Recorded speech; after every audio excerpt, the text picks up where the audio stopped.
Alright. Surely we don't have too much further to go. Although we do need to figure out how the heck to get this bracelet. So I was thinking, in between the momentary pause there, that perhaps we need to examine the altar. This simple altar is made of rough-hewn stone made from the same... Okay, we already had this. Ah, okay. Wait. Why does the altar now have a bracelet? Weird. When we look at the altar, we didn't find it. But when we examine the altar, we do. Okay. Well, what did I say? We were gonna run into a situation where we're gonna be watching me stuck because I wasn't using examine. Alright, so let's just take the bangle. I see no bangle here. There is a bangle. Take bracelet. What? What? It's right there. Examine altar. Okay, clearly we see it, right? Targeted. A silver bangle bracelet. A low stone altar. Take bracelet altar. There we go. Okay. The altar must have been coded as a container, and that's why we needed to use that syntax. The test of altars is complete. Okay. Give the silver bangle to bracelet to Judicus. Judicus nods gravely, saying, "Thank you. You receive 1 gold." We didn't get to sacrifice anything. What's in our inventory? A small key. Sacrifice key. Can't find it. Sacrifice steel key. Huh. Well, we'll worry about that later, I guess.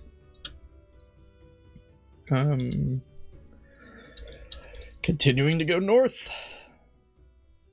To the west, a damp chamber awaits through a wide doorway. A plaque near the door reads, "The test of the pitch." The pitch? The pitch? Weird. An open but somehow cramped room? How does that even work? Open but cramped. This side space is filled with a variety of training dummies. Various reed or straw or wooden figures sit, stand, or lay toppled throughout the stone interior. Odd.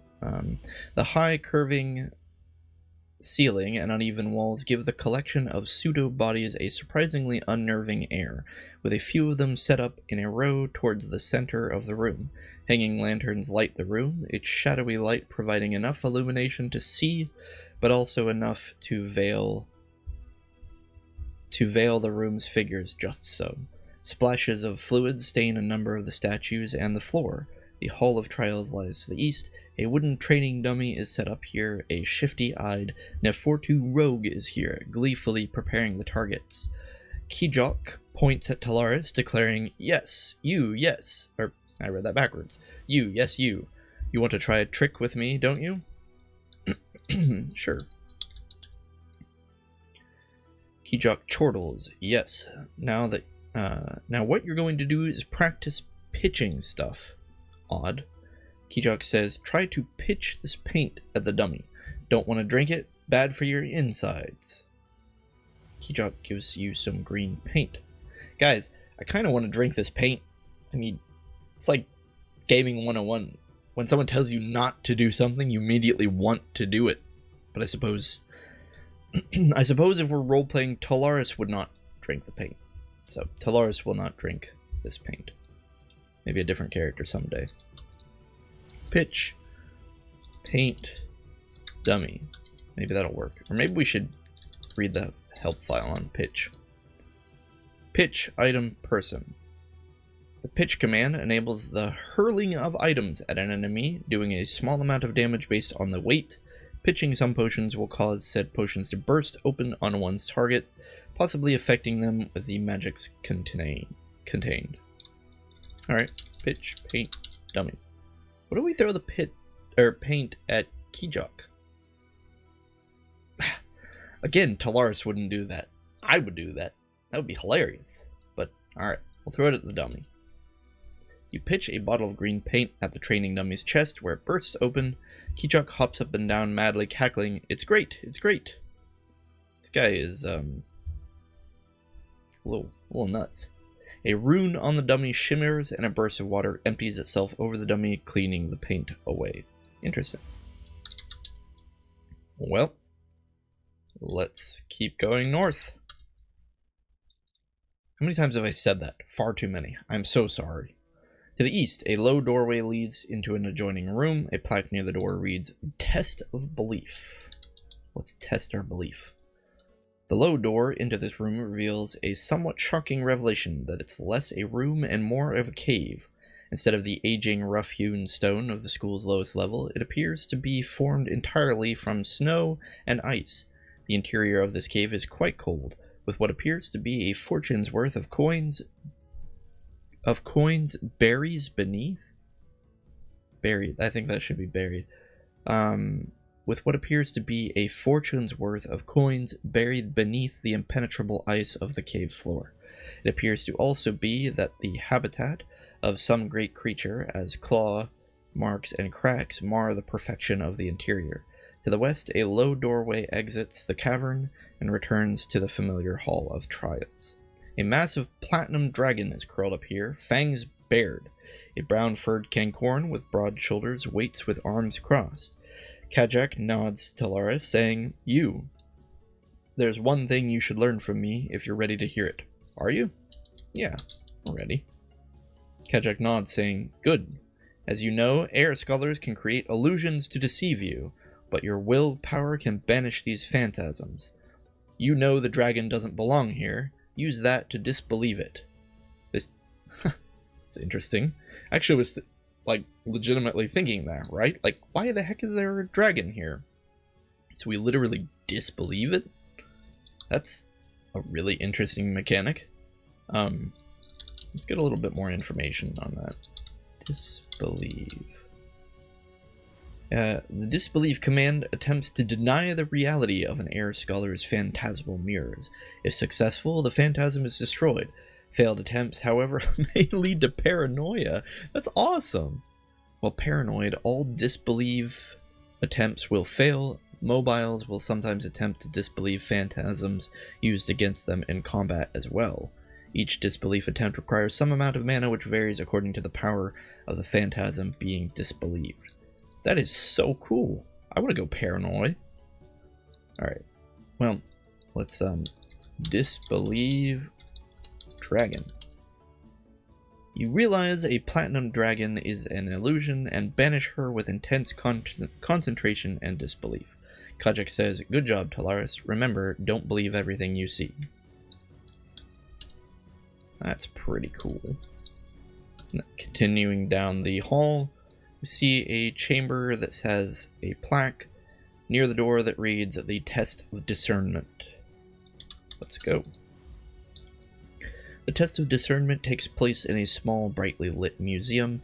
Arms and armor hover over narrow pedestals, ranging from battered-looking pieces of plate mail to bizarre, many-bladed devices hanging from strands of leather. Little placards detail the provenance of each piece. Some are from no further than Varbandor, while others range from lands beyond Lodea to the west and Ashta Harud in the north. Broad windows afford a view of a pleasant garden.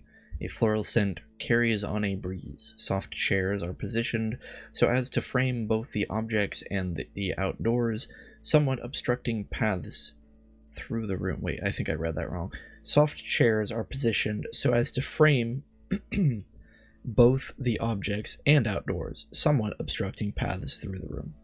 A door to the east leads to the definitively underground Hall of Trials. A dark-skinned Aelin draped in wispy silks slinks about. Salier turns and asks with a smile, Talaris, are you interested in antiques? No. The answer is no, but we'll do it anyway. Sailor turns and asks with a smile, Talaris. Oh, whoops, I already read that. I'm pleased you've taken an interest. I have a piece I'd like to show you. Please identify it. It is a rare shield from the White Falcon's Brintor campaign. Give it back when you're finished. Oh, and don't handle it too roughly or try to carry it off. Sailor gives you a battered iron shield. Well, I don't think we need to read the help file on identification. It's fairly standard in most RPGs, so we will simply identify the shield.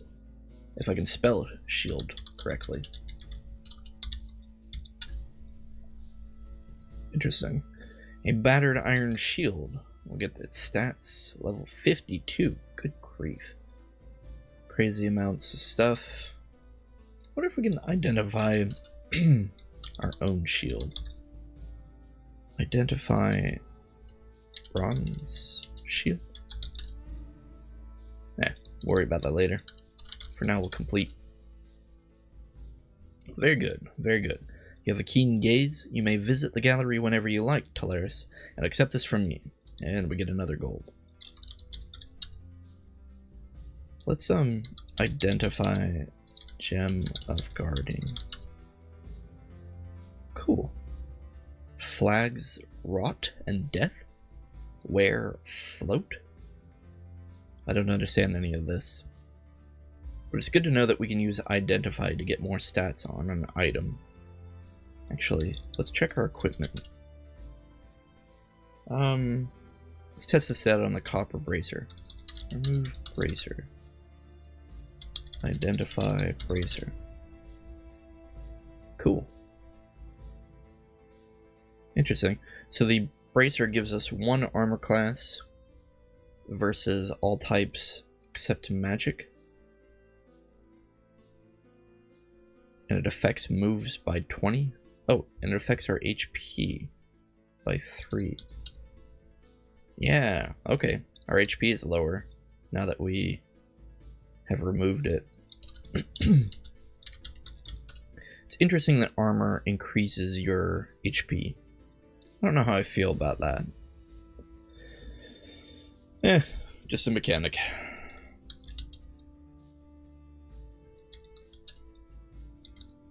Okay, I'm gonna continue going north in this darn hallway. We are going to get to the end of it. To the east, a grove awaits through a wide doorway. A plaque near the door reads, "The Test of Reaping." Exciting. The hall opens into a lush grove. Brown wheat, ripe for the harvest, grows knee-deep across the expanse. It is here where the fruits and wheat for the school's rations, delicacies, and bread are grown, and several trees and bushes stand, bright with their fruit, among the high grove of oaks. At the center, a single small polana tree. Am I saying that right? Polana? Its limbs heavy with fruit stands. A small fruit-bearing polana tree is here. A haggard farmer leans sleepily against the polana tree. Valdruk looks at you and says lazily, "Looking for a bit of work, are you?" Sure. If we get to eat that fruit. I hate fruit. Maybe Talaris doesn't, though. Valdruk sighs deeply and says, "I still have a little butt of work to finish today. A little butt. I believe that's supposed to be a little bit of work to finish today." Valdruk looks up with a small grin and says, "If only some kind soul would help me harvest some fruit from that tree." Alright. Let's read the help file on harvesting. Nodes are a special sort of item that will produce other items when harvested. There is no cost to harvesting in general, and doing so will produce a token amount of experience points.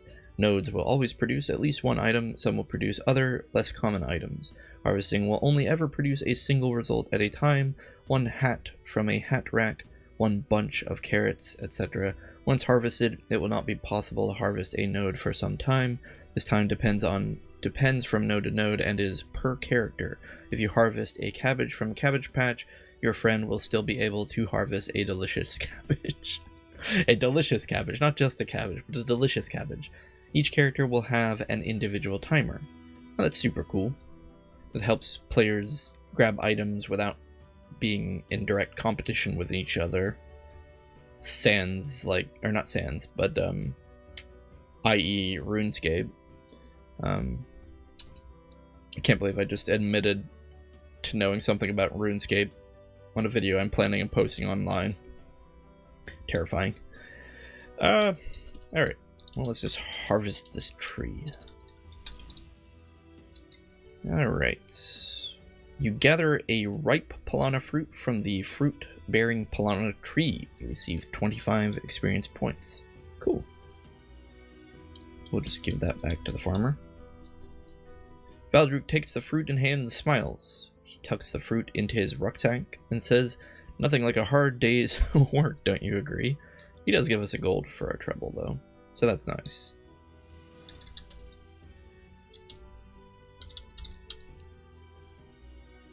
Still going down the Hall of Trials. Wait, what? The Hall of Trials comes to an end here. Have we done it? Comes to an end here, not far north of the doorway leading to its final test. The rough-hewn stone at the hall ascends, and a set of wide, well-tread stairs lead upwards in sets of 2. Wait, how can steps be in sets of 2? Or does it just mean that the stairs are in a set of 2? It probably means the stairs are in a set of 2. That makes more sense. Moving both north and up, the musty basement air slowly clears, and the flickering ceiling lanterns slowly come to a stop. A central handrail follows the center of the ascending stairs, and warmth and light glow from the archway that represents the hall's endpoint. The Hall of Trials continues to the south, while the Bright Room awaits to the north. Heck yeah, we're gonna go to the Bright Room. We gained 1 exploration point. The archway. The archway sits at the north end of the Hall of Trials. Its namesake comes from the giant arch which is within the circular room. The floor is tiled, and the rough-hewn stone of the hall to the south gives way to the richer marbles of the School of Heroes' higher floors. The arch itself is made of translucent crystal, and a ripple of magical energy moves water-like across its interior air. Marked with arcane signs, it serves as a method of instant transportation back to the beginning of the school. The stairway which leads back into the underground Hall of Trials lies to the south. A standing sign sits to the right of the arch, waiting to be read. Alright, we'll read the sign. There are ways to traverse rooms which do not include typing the usual movement commands. These are called portals and are a very special special type of transportation method. To use a portal, you use the enter command. You may not always see a portal, and a portal might not always be magical in origin. Remember to look for possible hidden passages by reading room descriptions and using Examine. To return to the foyer of the School of Heroes, type Enter Arch. Okay. Pow. And there we are.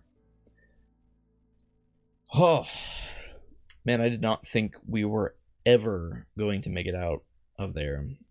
I think that's actually where we're going to stop for this Sunday, which is a pity, because it means Talaris will have to spend yet another year studying in the school.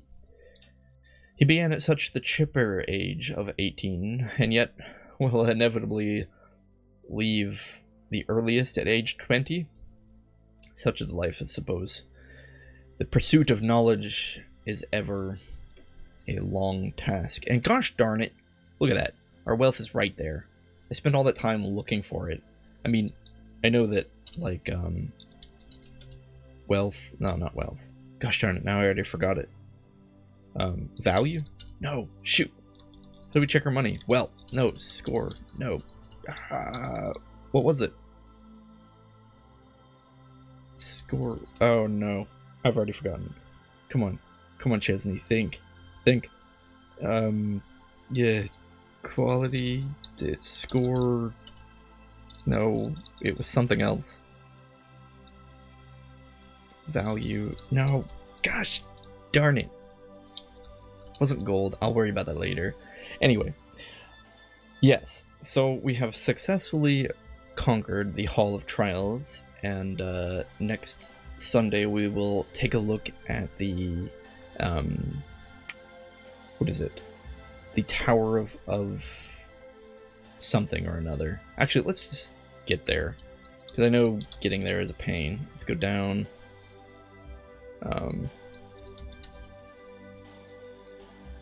Let's see, east.